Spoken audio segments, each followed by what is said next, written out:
Yeah, very sincerely. I mean, if we see around the world, while it took time, I think the concept is not new. Concept is almost now 15 to 20 years old, but it was not getting legs.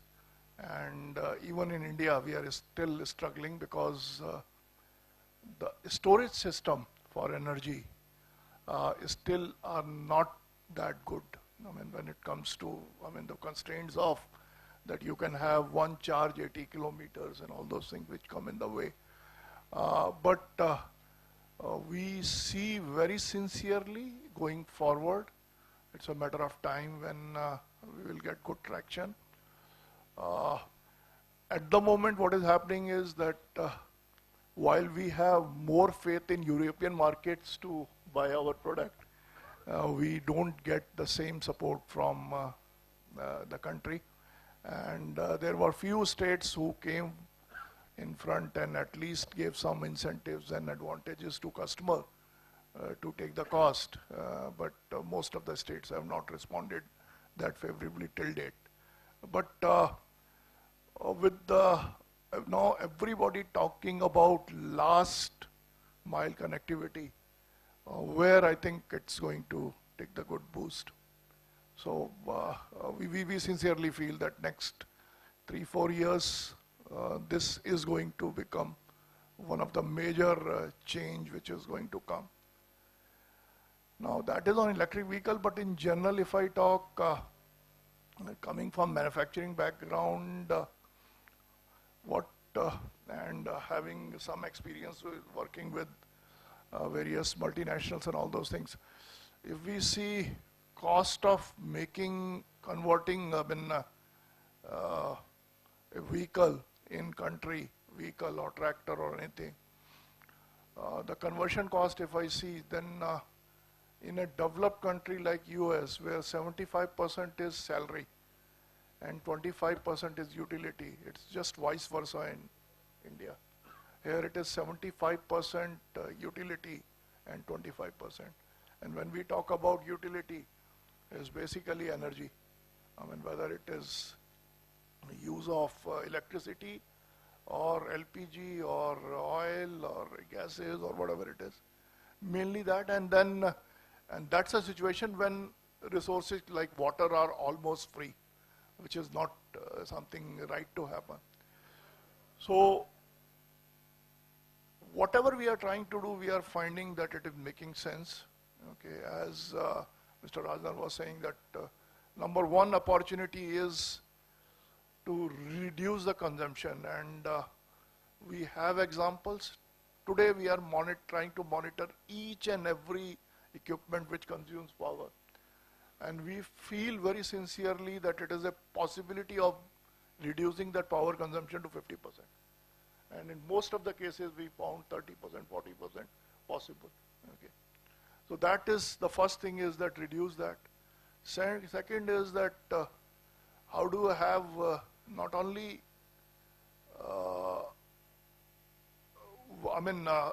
even energy security, okay, is a concern. So shall I bank on only one form of energy, or I look at, if I have LPG running some of my paint shops, can I have LNG as alternate?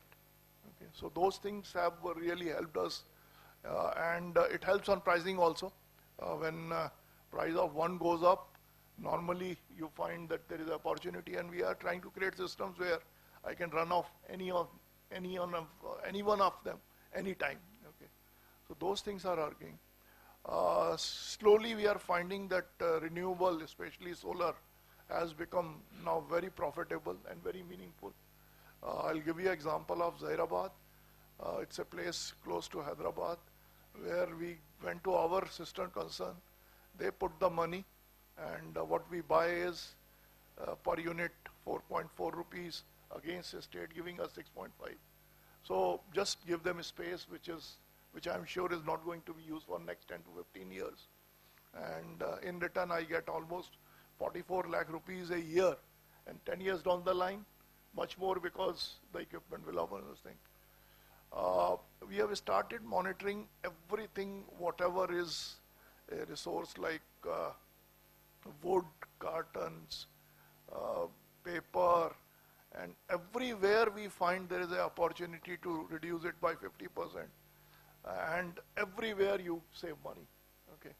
So what is started as more like a social cause or this thing, what we are finding is that it is helping your bottom line in such a big way.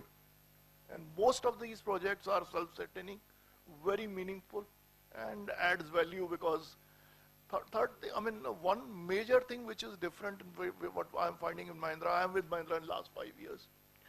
And that most of these things what we do is coming from heart. I mean, employees feel that by adding these value, okay, I think they feel more contented and more happy, okay. And that's the piece which we have really worked very well. That's why, I mean, whether it is worrying about, I mean, working with the other stakeholders, society and all those things, and CSR and all those things, it is not cutting a check or something, it is really getting involved and doing something. One additional experience which we had is on water.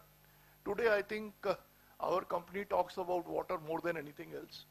While we know water is never a business case, whatever we try to do, we never find it's a business case where you get returns more than what you really invest. But experience of Maharashtra of last 2-3 years, and we started really feeling a bit shaky also that if we don't correct ourselves, then to coexist in that society and to be among the companies, because our vision of our Mahindra group is we want to be among 50 most admired companies in the world. We are not talking making money, but we are saying that the companies which can be coexist. And we felt that if we don't work on water, then in a country like India, you cannot be an admired company.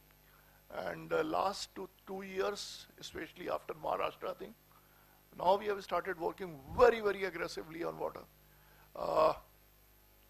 We have a 3-year statement which we call a promise, which is nothing but a business cycle of 3 years, which we create and then adopt in the organization with clearly deliverables and dates and everything.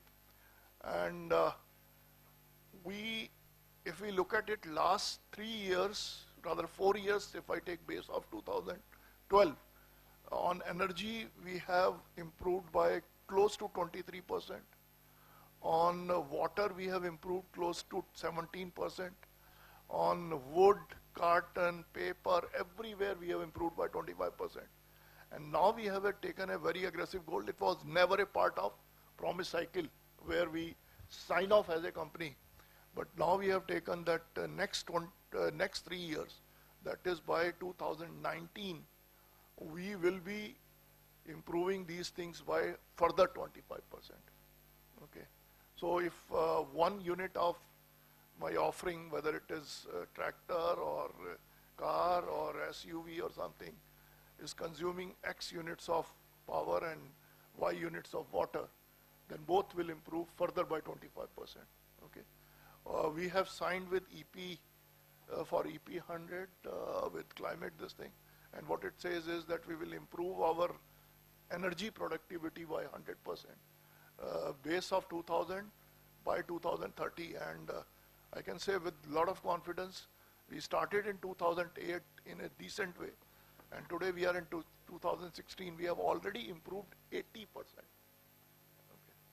Okay. So my request to basically industry is that, I mean, LED was a typical example. Invested 28 crores, we get 18 crores every year back.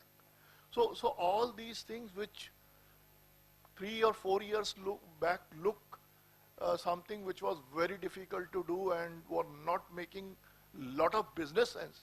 Today most of things are making business sense, and tomorrow cost of, I mean, things like water and all those things, when our governments will become more sensible and when public will become more sensible and we start paying price for this, okay, that will be the way we will be able to sustain. No? I take example of Mayapuri. Now it's not a good example, but let me speak now. Mayapuri in Delhi, we used to have forging industries. That was a base for forging industry. And the power was somehow not paid for by dubious, wrong means or something.